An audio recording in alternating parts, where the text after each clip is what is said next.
રાજભા એમની સાથે વર્ષોનો નાતો, અને જ્યારે જ્યારે મળવાનું થાય ત્યારે આપણા સ્વજન મળ્યા હોય એટલો આનંદ થાય.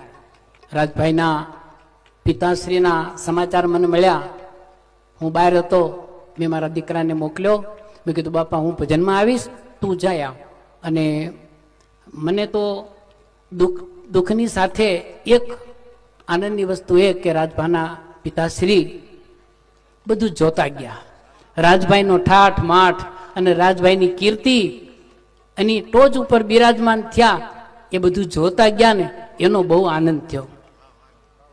આપણા ચારણ સમાજનો હું ઋણી છું એટલા માટે કે મેં હેમુભાઈને સાંભળેલા, કાગબાપુને સાંભળેલા, મેરુભા ગઢવીને સાંભળેલા.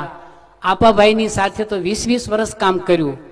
કાગબાપુ, દાદબાપુની સાથે અમે 40 વર્ષ પહેલા પ્રોગ્રામ કરતા. મને યાદ છે કે રાતના 2 વાગે કાળજા કેરો કટકો દાદબાપુ ગાતા, ત્યારે શ્વાસ પણ કેમ ઊંડો ભરાય એની પણ કોઈને ખબર ન રહેતી, શ્વાસ ન લેવાય.